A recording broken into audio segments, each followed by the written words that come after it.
as she walks out onto the track for the Haskell.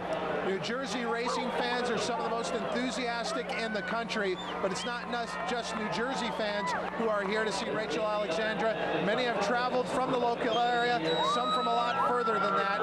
Rachel Alexandra has that drawing power, and she is here at 1-5 as our favorite in the 42nd running of the Haskell. Calvin Borel up there, and Rachel Alexandra handling it all with the class that she has shown in the professionalism in her career.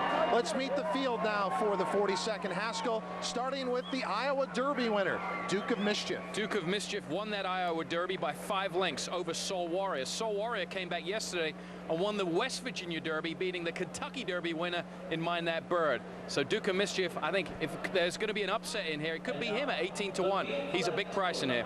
The 2 Summer Bird for Kent DeSormo and Tim Ice. Like we said, the blinkers on might have done the trick last time in the Belmont. Maybe this is, if they go a little bit early quick with Munnings and Rachel Alexandra, I think it makes him a player. But other than that, I think he might be a little pace compromise in this field. The 3 up next, Papa Clem. Papa Clem ran in the local prep here for the Haskell. It's called the Long Branch. He finished 3rd, beaten 5 lengths by Atomic Rain. He was away slowly that day, but I don't think it made any difference. I think he's an outside chance here at 7-1. The 4 Munnings, Todd Pletcher and John Velasquez. The best 3-year-old colt, maybe the best 3-year-old around 1 turn. Definitely has a ton of speed. It's going to be a decision whether he's going to go early. He said earlier in an interview that he's going to let him run early. He's not going to take him back. If he wants to go, he's going to let him go. The 5 Atomic Rain, the winner of that aforementioned Long Branch here, was purchased after that race by Godolphin Racing. Saeed bin Surur is the trainer now. Joe Bravo has been aboard for the last 2 victories by 3 lengths and by 4 lengths. Reportedly had a bruised foot earlier this week. He's recovered from that, and he makes the line up here at 18-1. And here she is, Rachel Alexander. You know, I've been fortunate enough to play in a lot of stadiums, been fortunate enough to play under pressure, and I got chills right now. This is the best looking horse I've ever seen in person. She is absolutely immaculate, beautiful. I mean, it's just basically speechless.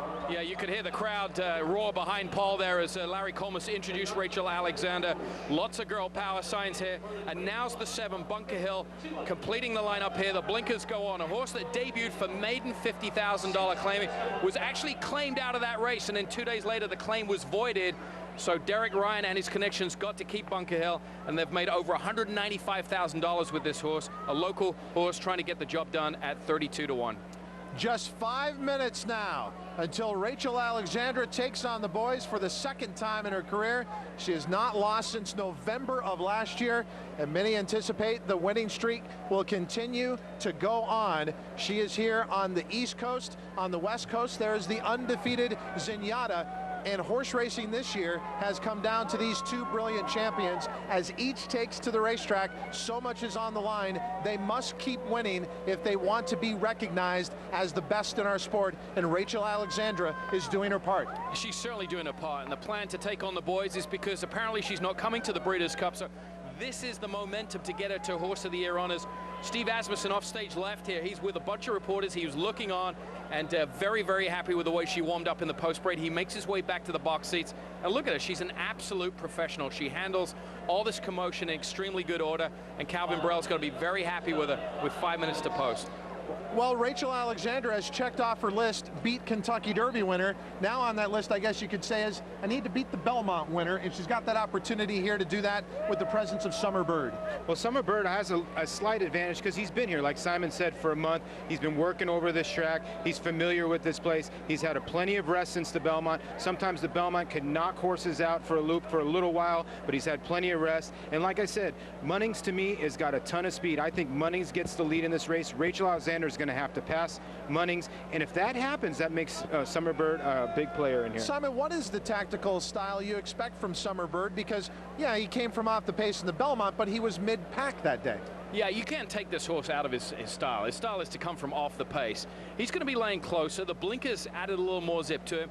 And you've got to remember that was a 1.5 mile race, so I think by definition he was going to lay a little closer as well. As the races get longer, the internal fractions get a little slower, therefore the horse is going to lay a little closer. I think Kent DeSormo is not going to take him out of his running game. He might have to press the button a little earlier, but you're not going to see him rush up and try and engage early. He's going to sit back and come with his run. If he's good enough, he'll get there. If he's not, he'll pick up a piece. And he is currently our second betting choice at odds of 5-1. Duke of Mischief, we were talking about, is winning the Iowa Derby over a horse that went on to beat Mind That Bird yesterday in the West Virginia Derby. But Duke of Mischief also has a win over a sloppy racetrack, the type of surface he's facing here today. Well, I agree with Simon. I think this horse has got a little bit of shot to hit the board if you're playing trifectas and you're gambling in this race. I think this horse is obviously undefeated around 2 turns on the dirt. He tried the dirt one time, going 6 furlongs, wasn't successful. A race got taken off the turf and he exploded. So now they're saying maybe we got a dirt horse here. He won the Iowa Derby. He's in here in good form and he's very sharp. Simon, as we look at the 3 Papa Clem, we mentioned it's been a great spring for him. Has it been a long spring for him? Yeah, it's been a long spring. He's danced every dance. He never misses a beat. He's trained by an old school trainer in Gary Studi, and he put some solid works in this horse. But Papa Clem, you got to remember, beat the Belmont Stakes winner, Summer Bird, in the Arkansas Derby. But I think Summer Bird is a better racehorse now than he was then. He was improving. He was lightly raced at that stage. So I think Summer Bird will definitely turn the tables on him today. Just 2 minutes until the Haskell. 2 minutes until they start to load. Atomic Rain, what are we to make of those discussions about the bruised foot? I mean, there was some talk he wouldn't even make the race, yet here he is. That's always a cause for concern. I've been in that spot when I was training and when I worked around many, many good horses. It's always a cause for concern. You know, I'm sure the connections have gone over this horse from top to bottom, otherwise he wouldn't be here. But without the bruised foot, he's still got to step his game up here. He should like the wet track. He has 1 win over a sloppy service. And Joe Bravo, he's the local hero here. He's ridden more winners here than any other jockey in this race. The largest attendance for the Haskell was back in 2003, 53,638.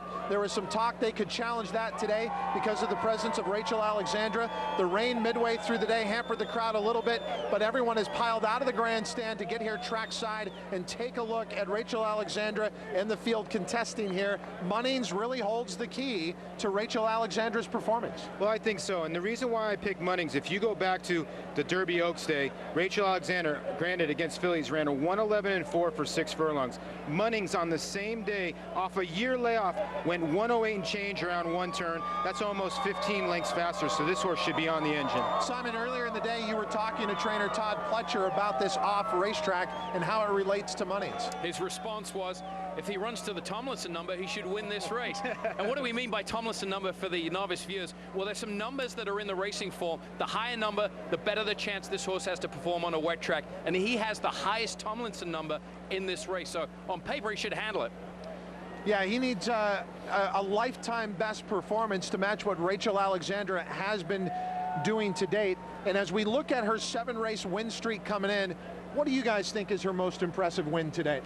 To me, I mean, the Mother Goose to me was unbelievable. 108-4 at Belmont and galloping and kept going on. 133 and change for the mile. You don't see top older horses go that fast at Belmont Park. It was a freakishly effort last time in the Mother Goose. Here's the thing, the Mother Goose to me was visually one of the most impressive performances I've ever seen, and especially when you looked at the time, the clock after the race. But, you know, for hardcore race fans, I think the Preakness, when you look at her form on paper, she only won the Preakness by a length, but what she did that day to overcome an outside post, beat the boys, and run through a very swift pace early, that was a tremendous performance for me. But visually, I'll take the Mother Goose as one of the best. And here she is again, Rachel Alexandra, also running for a very important cause, being recognized here today for the Susan G. Komen Breast Cancer Awareness Foundation. And that's why all of us are wearing pink ties today, and Jess Jackson has got behind the Susan G. Komen Foundation with Rachel Alexandra. Each and every time she wins, he's going to donate some of the purse earnings towards that fight against breast cancer. So it goes hand in hand. That's why a lot of young ladies, a lot of women out here today, not only follow Rachel Alexandra, but to support the cause for breast cancer and the fight against it. We talk so much in thoroughbred racing about the good old days. You mentioned Secretariat. A lot of people talked about the golden age of racing in the 70s, and yet here at a time when the sport needs a hero the most, along comes Rachel Alexandra, and this is one of those horses where the youngsters like Abby there, who visited us earlier today on her set, will talk about they were at the racetrack and got to see this wondrous filly. I mean, how many times have you seen in a long while young kids from 15 years and under, boys and girls out here with signs for Rachel Alexandra? It's an unbelievable sight to see, and this is a great place to have it at. We're privileged to be here on site broadcasting. We're glad you can join us with this worldwide audience through the Fox Sports family of networks and in conjunction with TVG, America's Horse Racing Network. Everyone who is involved with this race is excited about the opportunity. Good example of that is Larry Colmus, who will be calling this race. He looks down on the field as they start to load here. The voice of the Haskell gets a chance to add his voice to the highlight reel. That is Rachel Alexandra. That's the one thing, and there are many things that are wonderful about greatness, but it's the anticipation of seeing something you have possibly never seen before. And with Rachel Alexandra, each race brings us a moment that seems to be better than the previous one. Let's see if she can deliver yet again. The magnificent filly, Rachel Alexandra, in the 2009 Haskell. They're off in the Haskell. And Rachel Alexandra and Munnings both started well, and it will be Munnings to set the pace. Rachel Alexandra right there. Papa Clem is close up too, and Summer Bird is close. He's right there on the inside. He's only a length and a half off the lead. He's on the rail. Duke of Mischief and Bunker Hill are next as they move for the first turn. And it's Munnings. He's off the rail in front. Summer Bird much closer to the pace. He's right there second on the inside. Rachel Alexandra next. 22-4 was the quarter. Now Rachel Alexandra is a half length off of Munnings and running in second. Summer Bird third to the inside. He's got rail position.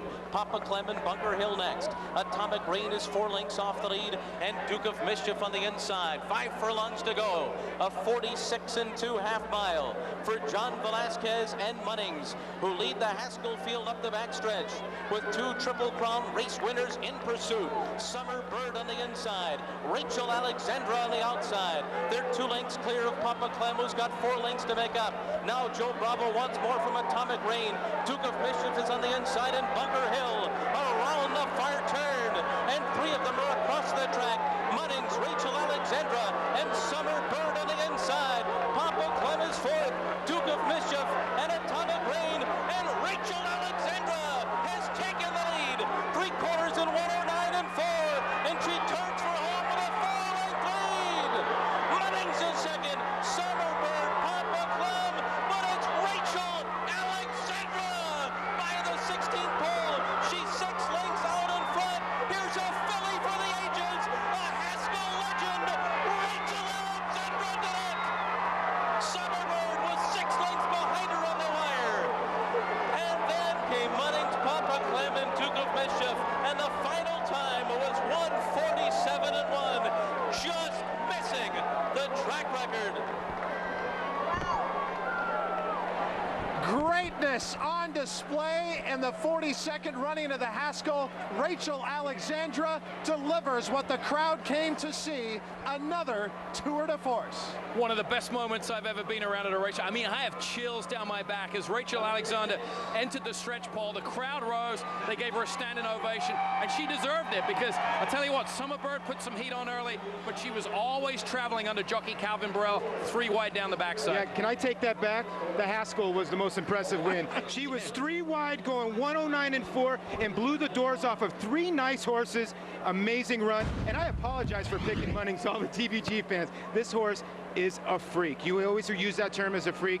3 wide going 109-4 and just absolutely blew their doors off. And they really tried every tactic. The other riders in the race tried everything against her today. I was surprised to see Summer Bird. We kind of talked about it going into the race, how not to take him out of his game plan, but they wanted to engage early because they didn't want Rachel Alexandra to get away and loose on the front. It didn't matter. Go ahead and engage Munnings, Summer Bird. She's got an answer for that. Her answer is sit 3 wide, press the button, and then draw off in impressive fashion. Paulie, this is Calvin Borel's version of a home run trot. He's just got to figure out how to celebrate as he gets to the wire. I always used to tell guys, when they hit long home runs, they can do what they want. When you win by this much in the Haskell, you can do what you want, Calvin Borel. And this is a scene that is played out with racetracks across America. Rachel Alexandra winning in a cruising, dominating performance, and Calvin Borel knowing the race is in hand before he gets to the wire. You know what's scary, Simon, is this horse might be better rating off horses. She's always been a kind of horse that's been, she's obviously a horse that's up close to the lead, but the Mother Goose, she was 5 lengths out of it. She sat off Munnings and Summer Bird today and exploded again. She might be better rating off horses than being on the lead. I think so. The more she races, she shows the ability to rate. She's an absolute professional.